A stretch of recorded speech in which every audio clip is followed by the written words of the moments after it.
Right, guys, welcome back to Football United TV.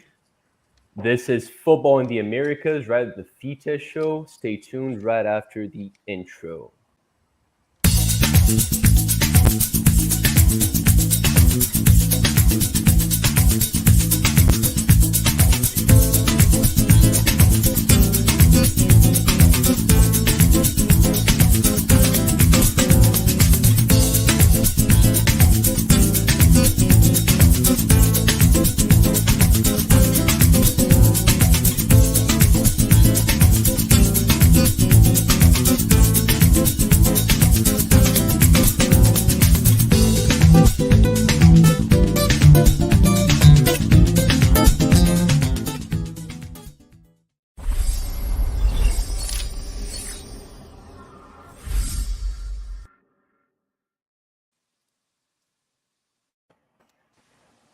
Right, guys, welcome back. I'm here with, the usual suspect, right? Like my main man Johnny, that's always here with me, and we're here with a brand new guest and a brand new friend for you guys, Sebastian Herrera, who's a Mexican specialist because we're gonna be talking about Liga MX, one of the best and richest leagues in the world. How are you, my man Seb? Hello, man. I'm great. I'm very. It's my pleasure to be here. I mean, I want to say hi to you guys, to all the fans of this show. I'm very glad and happy to be here. Thank you very much. I'm humbled, man. Thank you for saying that. That's awesome. Right, guys. So to talk about Liga MX, we separated things in four little topics, right?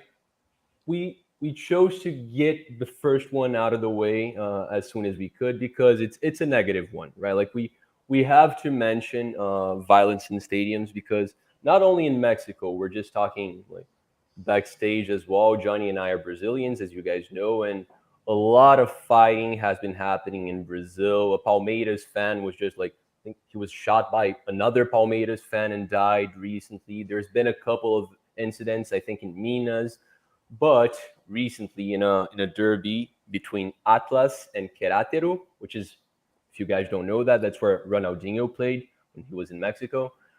I think 17 people died. It was quite a shocking event. So we want to bring that to you guys' attention, and like we hope that it doesn't happen again. But Sebastian's very aware of what happened there. So what was that, man? What was that?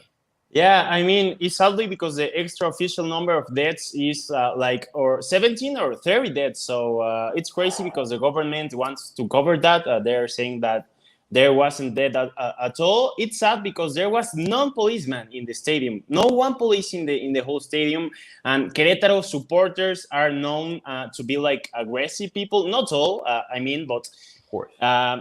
there has to be something. There has to be like a protocol of Liga MX to control these groups, to control these people. And in the 61 minutes, in the second time, Atlas were 1-0 up in the match, and then the things in the stands were crazy. The people started to fight, etc., etc. The families were like jumping into the field because they don't feel safe in the stands. So it was crazy. It was like a really sad show. I don't know how to call it because the people upload videos in the social media. If you saw that videos, you are aware of it, that there are deaths. There are people don't moving at all. And the Liga MX did nothing. The president of Liga MX, Mikel Arreola, said that we are going to make like historical punishments for the teams, for La Liga, for the people, and they do nothing at all. I mean, there was like, oh, please, I think this wouldn't happen again. I don't know how to call it, but very sad because the directives do nothing about it. And I mean, the violence is a recurrent theme here in Mexico. So, I mean, a little bit sad, Yeah, no, it's very sad. So you're saying the teams haven't been punished yet? No, I mean, the punish for Querétaro was you can play in your stadium for 1 year, but actually they can play in the stadium without public, but they can play in the stadium. So it was like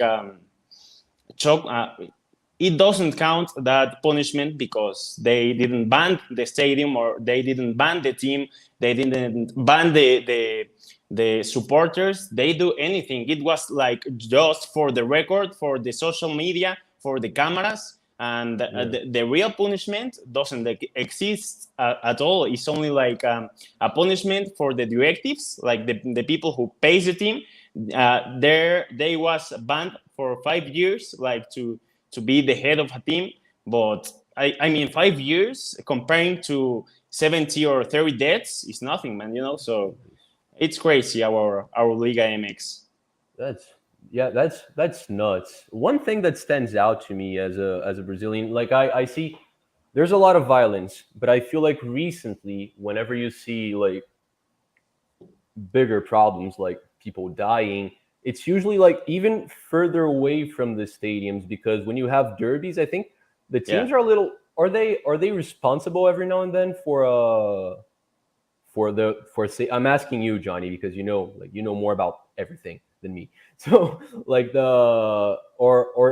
or teams like responsible for keeping the fans safe. But if it's a derby, the city will usually send a lot of policemen.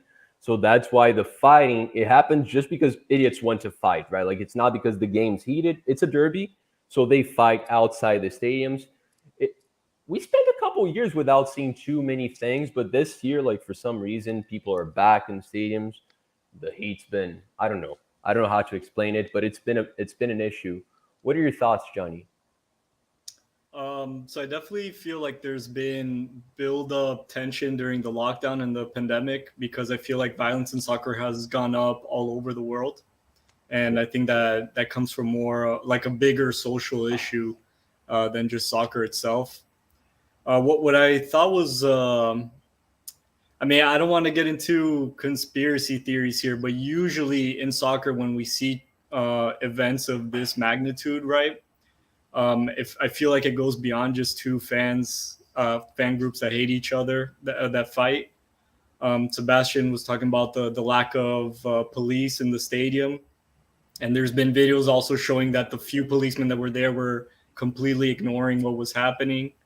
Um, and, if we want to talk about Hillsborough or Heysel or what happened in Cairo not too long ago, to name a couple of big incidents in soccer where there were dozens dead. There was always something political behind it.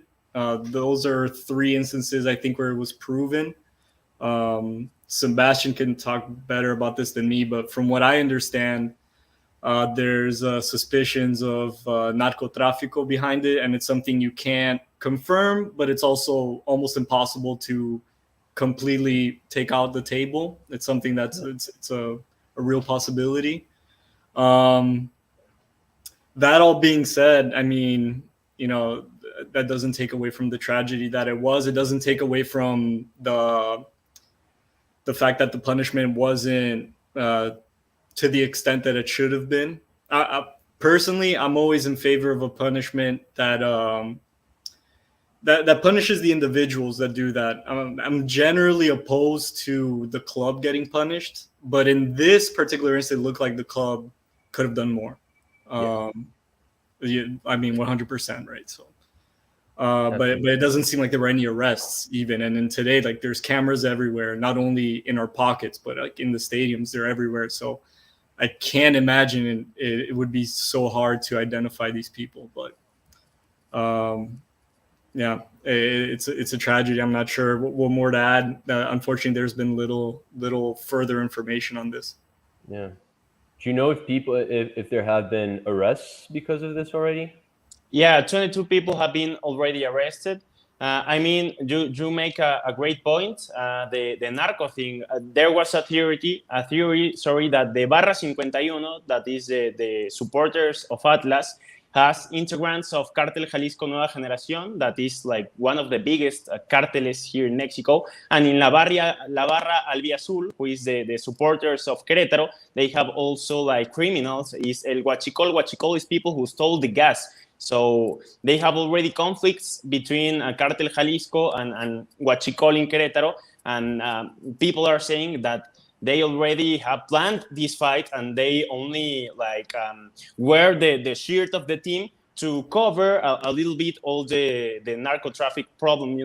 Maybe I think it's a really possible issue, but I don't know. It's really sad. I mean, all the insecurity here in Mexico, in football, in the streets, in everything. So I think it's a really probably struggle. Yeah, absolutely. Yeah, it's horrible to hear. I mean, I hope there's more arrests because I definitely like from videos I know that more than 22 people did a lot of wrong there. So I hope like there's more to come from this and more people are held accountable and that it happens less and less. Hi Miss Mel, hope you're doing well. We move on to better things. I was looking right like I was taking a look at Liga MX. John is a football connoisseur. I'm just a guy that likes football, right? Like that there's a difference there. So I wasn't too familiar. Like I know, like I'm a huge Guillermo Ochoa fan, for example. Like I know about Mexican football. I know the main clubs, right? That used to compete in Libertadores. That more often than not, Tigres is at the Club World Cup, all of that. But I'm not too familiar. And I looked at it and I didn't see a relegation zone there. That got me so confused. I even asked Johnny, yo, like Mexico's a huge country with a lot of football clubs where the like I think it's the second country with the most football fans in the world, right? Behind Brazil. So like that got me confused. I was like, there must be a second division. He was like, yeah, there's a second, there's a third, there's even like non-FIFA divisions as well. But then like there's something. Would you care to explain like how the league works and how is it that for 5 years, right? There's not going to be any relegation or promotion. That Yeah, that probably infuriated a lot of clubs, right?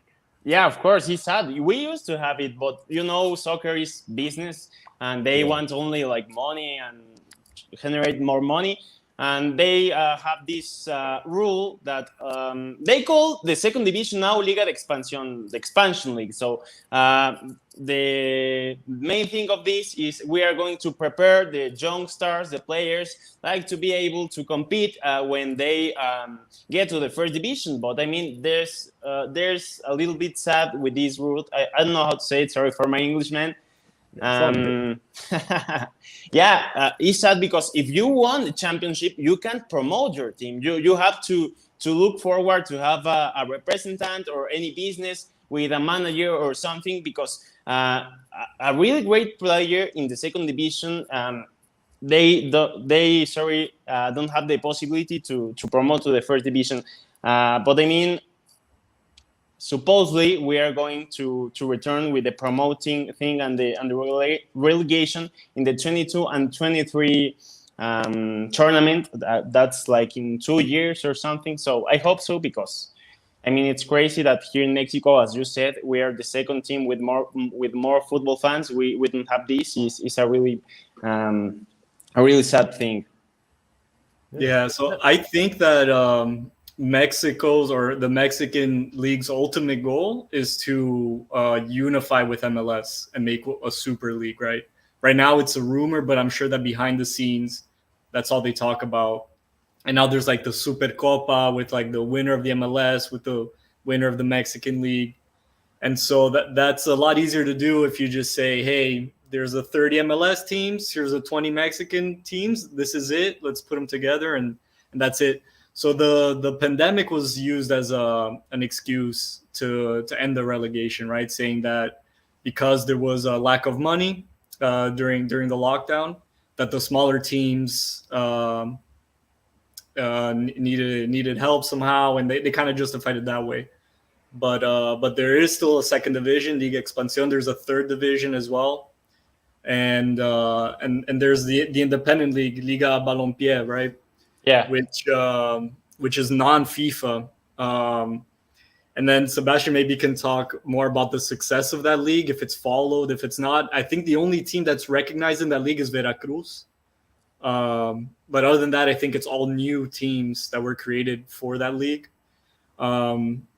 I really hope that it wasn't just an excuse to close themselves like most American leagues are for any sport in the United States. I really hope they get back to relegation. But for now, I guess it kind of it is what it is, and we'll wait and see. Yeah. I can't help but think about like I come to Brazil, for example, and like who's in the second division? Vasco is in the second division right now, and I imagine if that happened here, like what would happen to fans? Like everyone would go bananas. Like how did people react to that in Mexico? Because like 20 clubs, well, 18 clubs are in the first division, so most people, or like, well, not most people, but a lot of people support teams that are not in the first division, right? Like a lot of them. So Yeah, how did it go?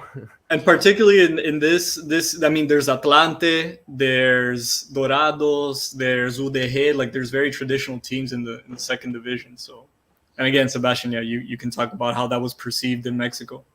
Yeah, Celaya as well is sad because you are talking good about the supporters. It's a really big issue here. Not only like the relegation, like supporting a relegation team, it's also because here in Mexico you can buy a franchise. Franchises. I mean the pronunciation is correct. If I have the money and I want to buy a team, I can buy a team, and maybe tomorrow Club America it doesn't exist anymore, and I create a new team, Sebastián Herrera FC, because I have the money and I want to do it. So it's an issue because the relegation team are mad, obviously, because they can't get the promote to the first division, but also the businessman, the people with money, the people who wants to get the team to another team, or maybe changing the name, or maybe changing the location or the stadium. Is a really big issue here in Mexico because the rules in Liga MX are like able to all people or all businessmen can do that. So it's a circus in here.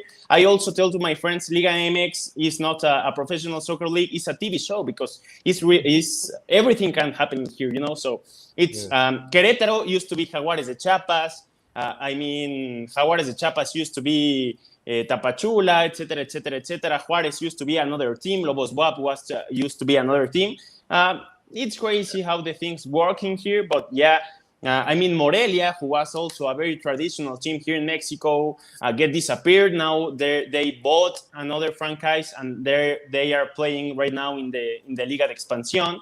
So yeah, it's crazy. Obviously, the supporters are sad, are mad, and we want to make a change so the federation, the directives of the Liga MX can do something. I mean, I don't know if you remember all this thing with this homophobic shot in the stadium, like the Mexico can get banned of the World Cup because this gel. Here in Mexico, all the supporters or of all these teams that can't get promoted, there was making plans of we're going to shout this word and the FIFA don't like, so they can punish the country, they can punish our national team. So La Liga MX can make something like to notice our madness or something like that. So it's a really big issue between fans, between directives, and between the federation. That's a crazy story. So people gather to shout like homophobic slurs to get Mexico in trouble, to show their frustration. I don't know if we can explicitly say here, but it's when there's a goal kick. Brazilians imported that actually from the Mexican fans after the World Cup in Brazil for a bit. Now it ended, but for a couple of years it was happening here in Brazil too. Wow. But yeah, the Mexican league has always been a little bit of a mess in that sense, I feel. Even when there was promotion and relegation, and Sebastian, you can correct me if I'm wrong, but there were times where teams had the same owner. So then they would just like not like Chivas, or I'm going to use Chivas as an example. Like Chivas gets relegated, but they just pay to stay in the first division, give the other team money, and there was stuff like that. So yeah, you're right. Calling it a TV show is a funny way to put it. I like that. Yeah, it's crazy here in Mexico how the things work. Right. Yeah. I mean, I can't help but feel. I see Club America here. I know that they're one of the biggest clubs out there, and I mean, I have no idea if I'm talking out of my butt, but something tells me that if there was relegation, like maybe they'd be doing a little better. Like, doesn't this put some teams like in more of a comfortable position, right? Like, Yeah, gets them yeah. lazy. Now the last team only pays like amount. Oh, Sorry. it's all good. um, Right. He's gonna be right but back. yeah, just to keep going until Sebastian gets Yeah, back. of course.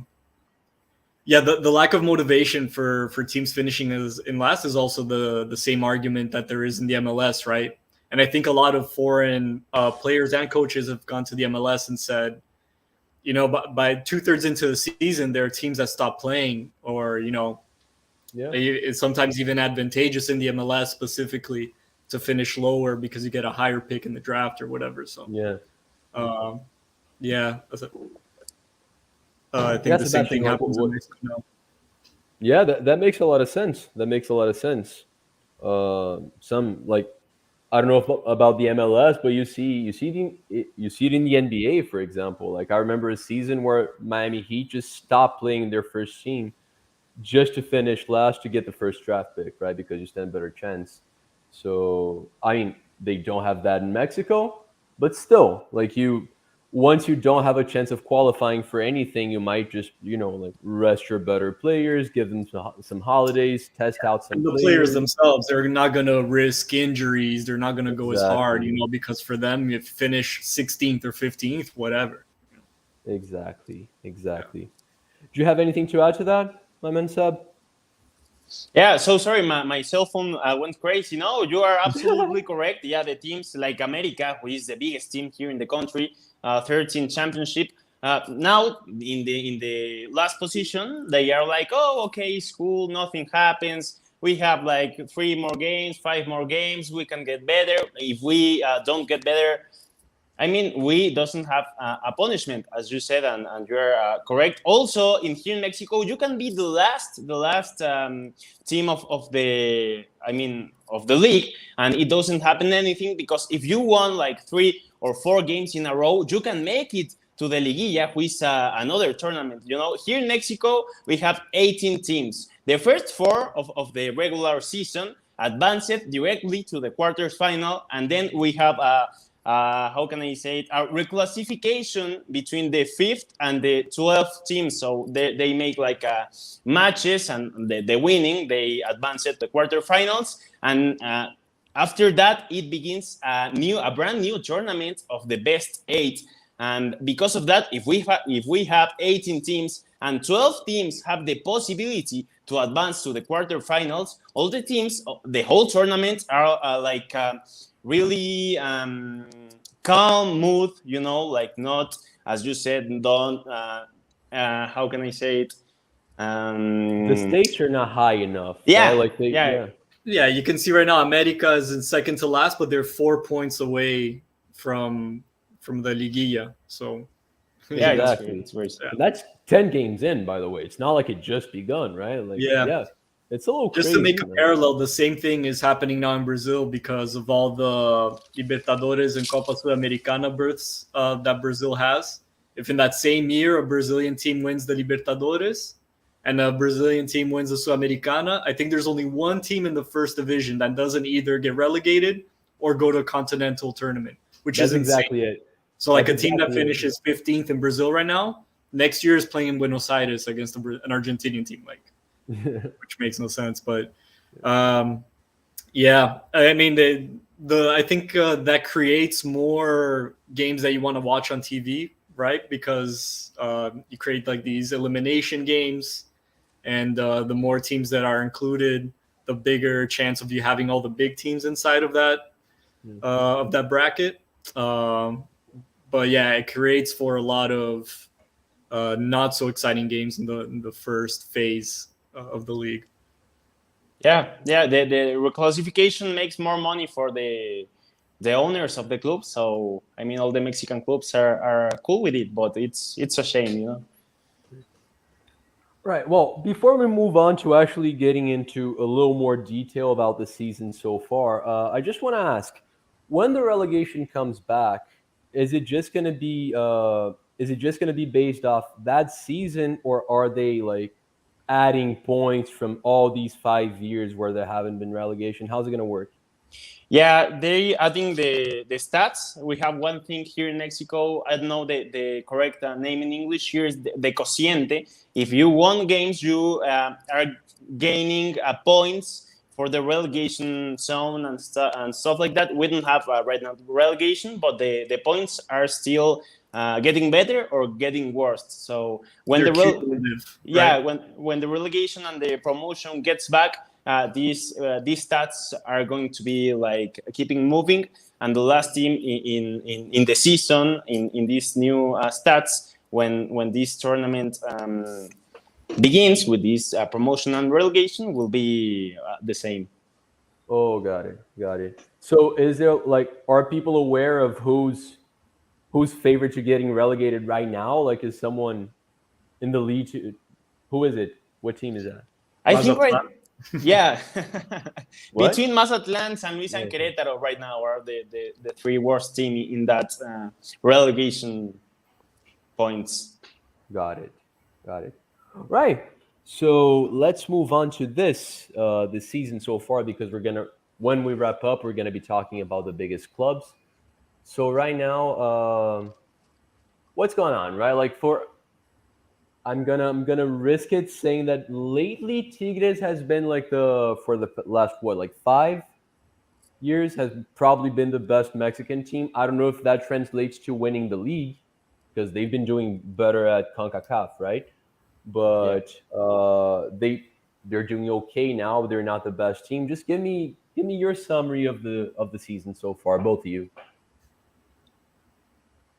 So I to be completely honest, I haven't been following this particular season very close. I know Atlas won the last season for the first time in exactly 50 years, right? If I'm not, or Wow. exactly 70 years. Yeah, 70 years. 7 years, yeah. That's why the barra is called barra 51, right? Yeah. Yeah. Great, crazy story, especially for a team that kind of lives in the shadow of Chivas in Guadalajara. So I imagine they're still favorites or still one of the big contenders for the title. Tigres, I feel like as long as they have Gignac in their roster, like automatically title contenders, because he's been so dominant in the Mexican league, along with other players who are there. He's never alone, but I feel like other players around him are rotating, and he's the constant star of the team. But Sebastian can talk better about who's doing good or not. Yeah. Before you go, Seb, just like, how old is Gignac nowadays? Early 30s, right? He's not even that old. Really? Oh, okay. I thought he was a little older. Okay, right. Go on, Seb. Go on. Yeah, for me right now, Pachuca is like the black horse. You know, Pachuca here is like the biggest club. I mean, talking about exporting players to Europe. So all the Mexicans are like aware of what Pachuca is doing, because I mean they have Chucky Lozano, they have Eric Gutierrez, they have a lot of great players to sell to Europe, and the other teams in Mexico doesn't do that. So it's really cool to have Pachuca right now in the first position. They are doing really great. The last season they were like really bad. They changed their manager, Guillermo Almada, who is a manager who has experience here in Liga MX, is doing a really great job with Pachuca. And also Puebla. Puebla is a really crazy story, because Puebla, the history of Puebla is that they has always been like a small team, but in the past, I mean, 2 years, they have a really good project to the future to construct a ideology of game, a tactical game, because they doesn't have the best players, they doesn't have the best directives, they doesn't have a lot of money, and they construct this tactical way to play that Puebla, the past year, has 2 or 3 players who made it a really great tournament, and this tournament another teams buy that players, and they they keep doing the great job without their stars. So Puebla is a really great club. They are doing well. I mean, Tigres, as you said, is the best team for me also in Mexico in the past 5 years. As well, León has get to the final in 2019, in 2020, and in 2021. They have reached the final. They have only get one win in these 3 finals, but León is also a very constant team in Liga MX. Monterrey, they are struggling with El Vasco Aguirre, who came to Mexico.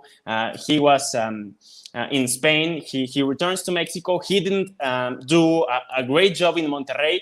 He was kicked out, and Bucetich, who is also a really historic manager here in Mexico, took the team, and he's doing great. I mean, he has already won 3 matches, and Monterrey is getting better, is escalating positions. And I mean, Monterrey is going to be a contender if they keep the great work. America, as you said, guys, is crazy because it's the best team in Mexico, the biggest team in Mexico. I don't like Club America, but they always are in the first positions. And all Mexico right now is happy and is making fun about them because they never are in these positions. But they have a crisis. Santiago Solari came, and all the people was like really happy because Solari was in Real Madrid Castilla. He won the World Cup, or the Clubs World Cup, and here in Mexico he did nothing.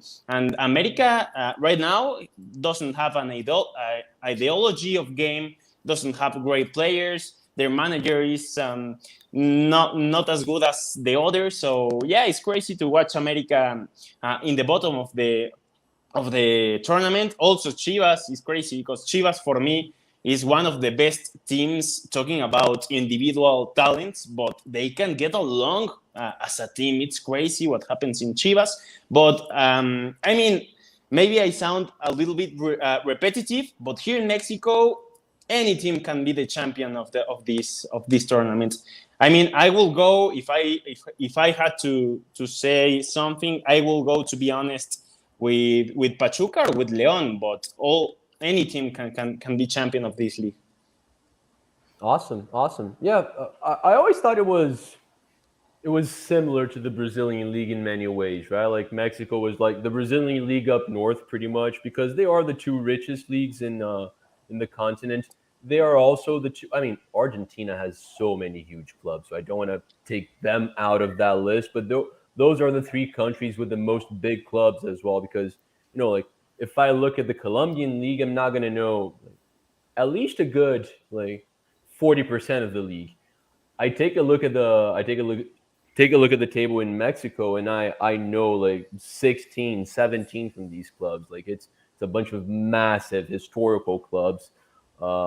Just from America alone, Ochoa and Cabañas, those are 2 like really close to my heart. But yeah, I mean, that was good nutshelling for. Does anyone have anything to add to that? Because I can't possibly argue with anything.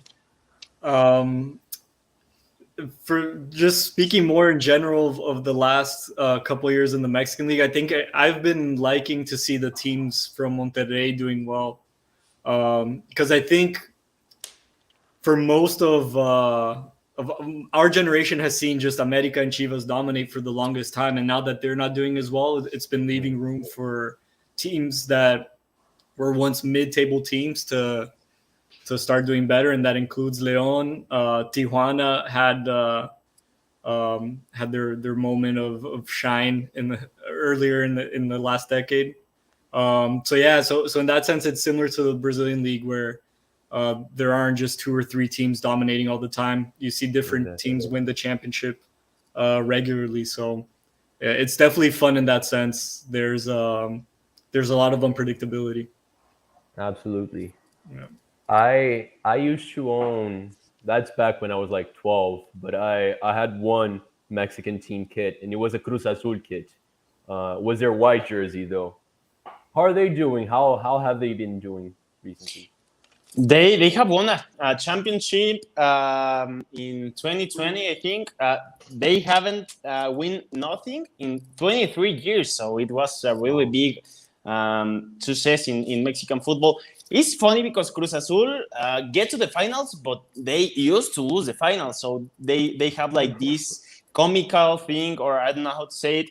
This all the teams in Mexico, like the memes, they were like making fun about Cruz Azul because another final to Cruz Azul. Oh, they lost again and stuff like that. And after 23 years old, they get a championship the last year. So they are doing well. They have a very great team, a very great coach. So I think Cruz Azul right now is one of the biggest teams in Mexico. I mean, talking about this year and this tournament, but they are doing well. They yesterday also advanced in CONCACAF Champions League. So they have for sure a really solid project nowadays.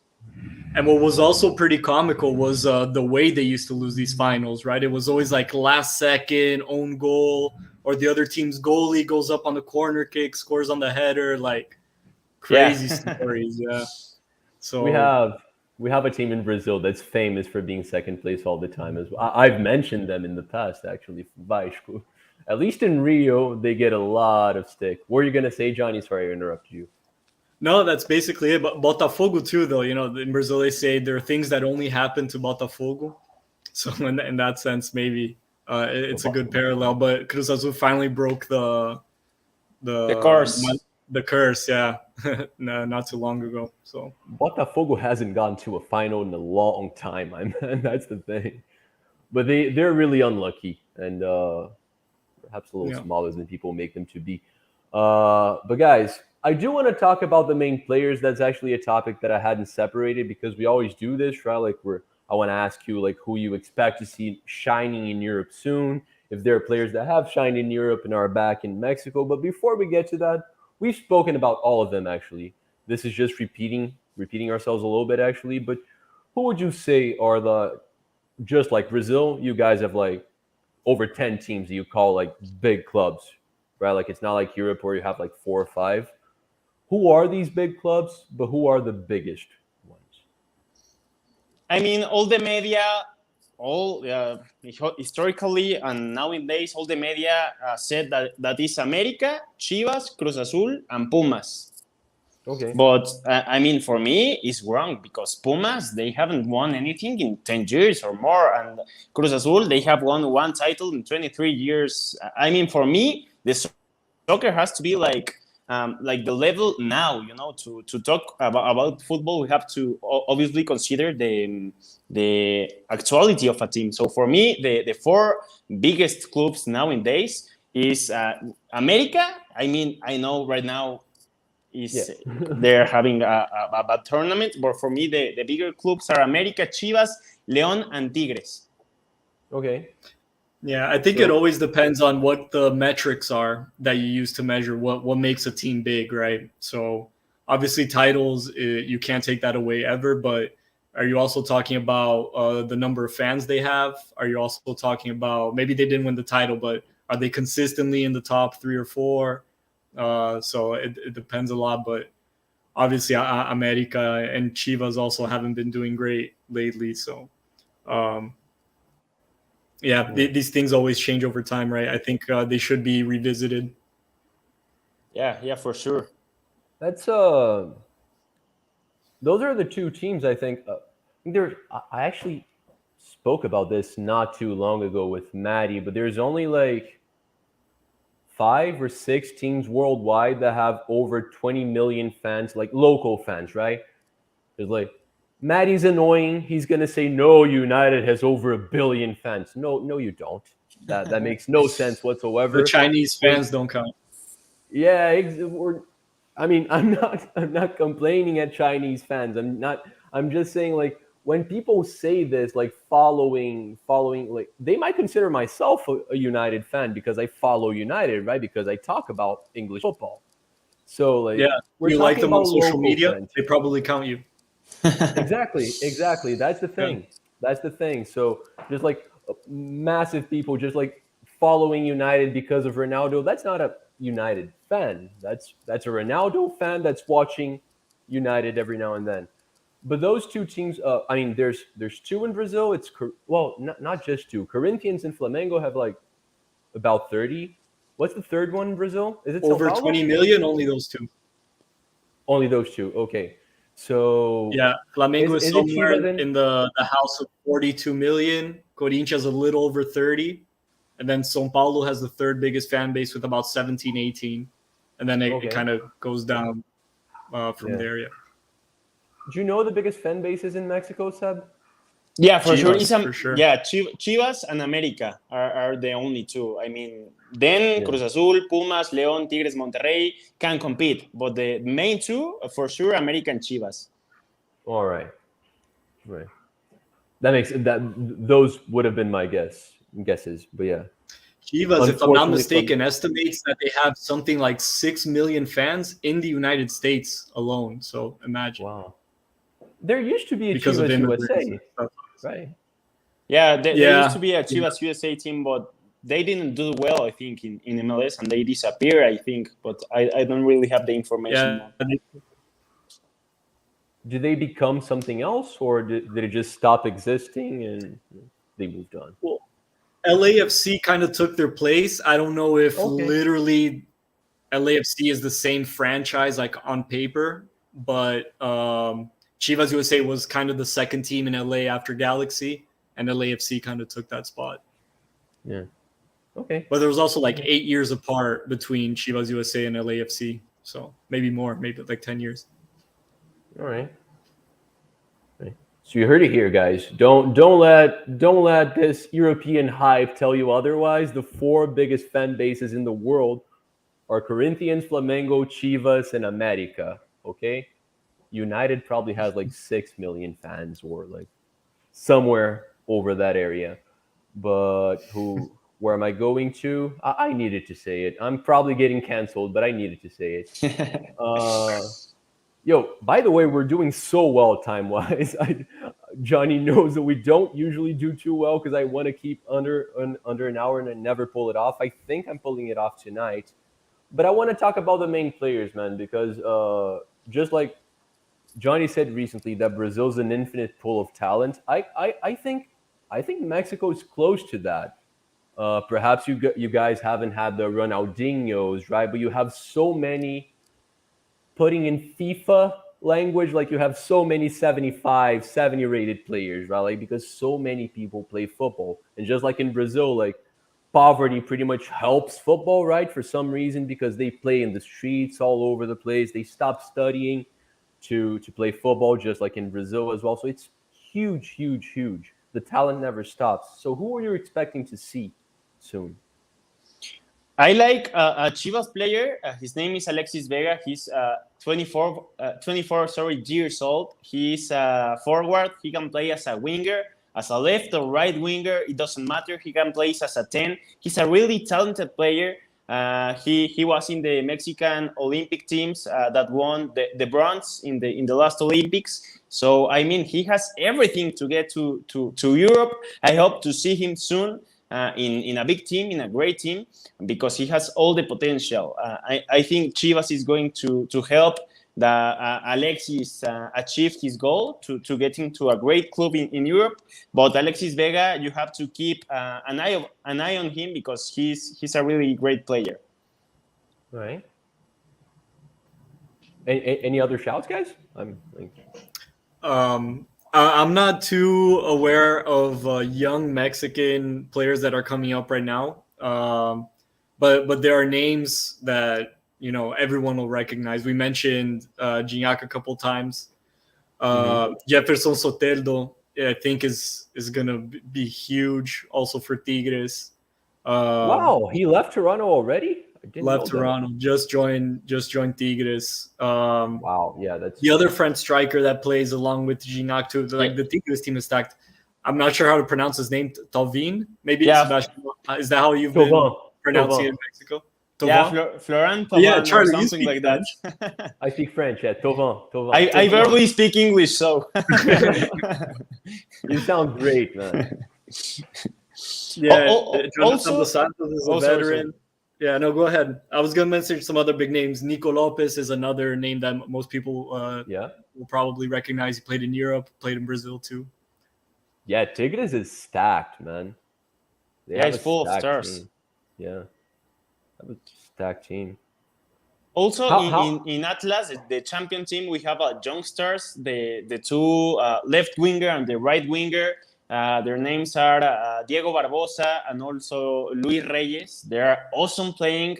The trouble here in Mexico is that we think we have the world cracks of all time, and we want to sell it really expensive. So maybe a team in Europe can buy 3 or 5 Brazilians or Argentinians or Colombian players for 1 Mexican. So they didn't buy Mexicans because here in Liga MX we have bad management, and we put the prices, software prices. I don't know how to say it. Yeah, that's our problem. But the talent is incredibly high in the youngsters here in Mexico. Yeah, absolutely. What's the most if there is one, of course, but what's the most regular path for Mexican players to go to Europe? Do they more often go to Portugal or like straight to Spain? What do you usually see when a Mexican players go to Europe? It's to Portugal or to the Eredivisie in Holland. I was gonna say that. That's where Lozano was not too long ago, right? Yeah, Irving Lozano. Lozano, Now we have PSV. great player, yeah, great player. yeah, we have now in the PSV Eric Gutierrez, Carlos Salcido used to play that too. A lot of players. Guardado, right? Yeah, Guardado as well. Yeah, Ricardo Osorio. I think he has a past on PCV as well. But yeah, they bought some Mexican players and the Portuguese also. Premier League recently a little bit, but not that much. I mean, Marcelo Flores, but he has already grown in England, so he's doing great in Okay. Arsenal.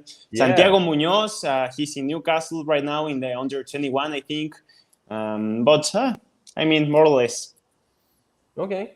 So Marcelo Flores is then regarded as like one of the best upcoming Mexican talents then? Yeah, Arsenal for fans sure. are gonna like to hear this. Yeah. I don't know why Tata Martino is not calling him to the national team, but we are like a little mad with Tata Martino. We don't like it here in Mexico. He's not choosing the best players. He's not choosing the best forms right now. So Marcelo Flores for sure has to be right now in the team, you know. But it's a thing of the manager.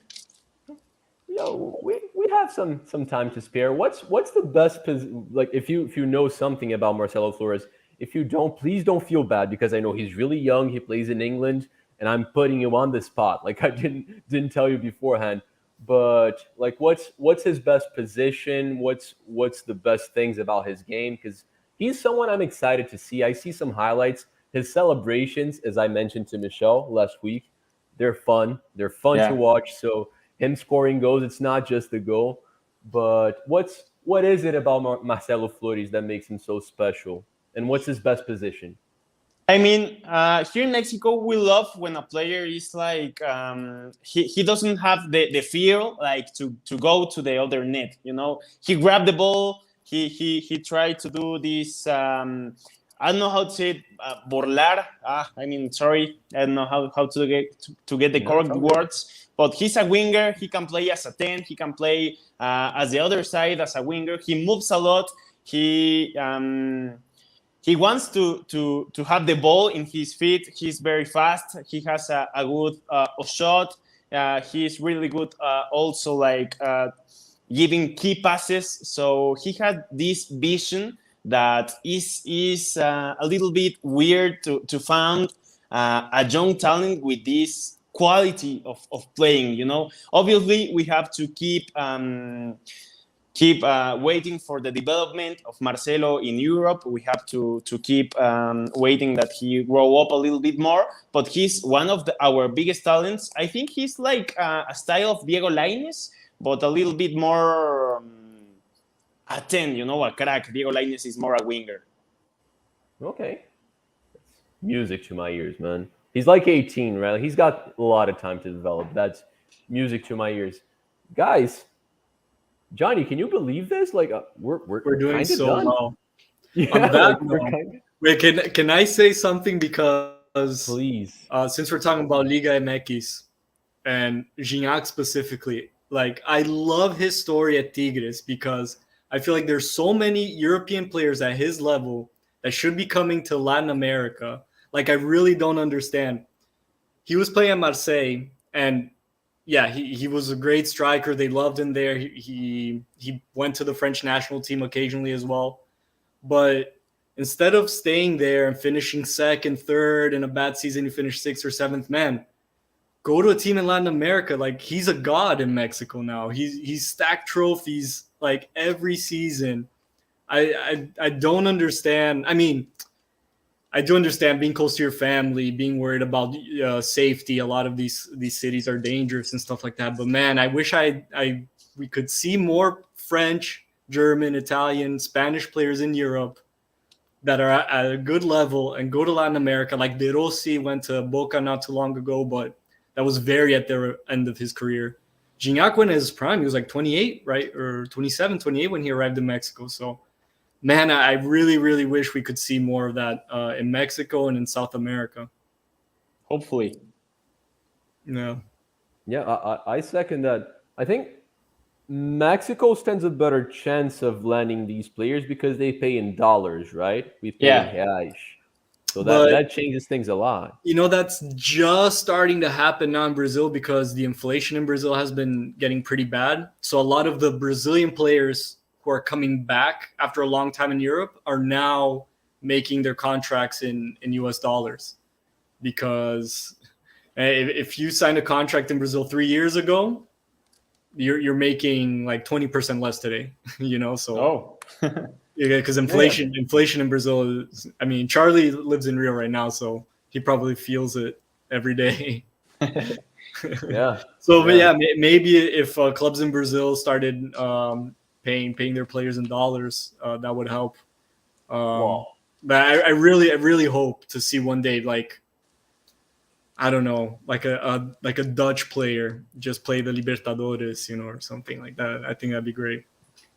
Yeah, as would I. But the thing is, the Liga MX actually also makes a lot of dollars, right? Because they have a huge audience from the US, which I think Brazil, like, I don't know. Unfortunately, I feel like the Brasileirão, it's only Brazilians that watch it, right? Like, and a handful of, you know, just football fanatics, all of that. I know people that watch the Brazilian league, but it's usually Brazilians. I mean, it's usually Mexicans that watch the Mexican league too. It's just that there's a lot of Mexicans in the US. Yeah, the Mexican population in the US, you know, it's It's a trillion times bigger than the Brazilian one. And yeah, it's very hard to get someone who's not Brazilian engaged in the Brazilian league. Yeah. The games are shown here in the US and in Europe, but they're usually what they call in Brazil like grid fillers. So because they're like in times that Europeans aren't playing anymore, like it's just whatever. This is what's live, Brazilian league, there it is. But it's not something that the channel is gonna push, do commercials on. So yeah, the Mexican league is definitely benefited a lot by the high immigration of Mexicans in the United States. Yeah. Mexico and the US, they tag along great when it comes to sports, right? Because the Mexican population also, like, they embrace the American sports as well. There's a huge American football fan base of Mexicans, right? Like, immense. I remember when I was an exchange student, my household, like, she was American, he was Mexican, so I met both families. They were fanatics about, like, college football, which I never got, even though I'm Miami Hurricane. Anyway, guys, Sebastian, I want to thank you so much. I'm going to give you a chance to shout out your social medias, all that, but I just want to say you've been one of our nicest guests. You've been so knowledgeable, so nice all the time. I hope you can come back, man. I don't know what other football you like what other countries you like talking about, but man, this is your second home if you want it to be. Yeah, whenever you want to come back, please do, because this was a great time. And what? Go ahead, Johnny. Can I ask one last question since I have an opportunity to talk to someone who is Mexican and is very knowledgeable in soccer? What are the chances of Mexicans going back to Copa Libertadores? They said they already have a little bit of negotiations. I hope so, because it will be awesome to return to Libertadores.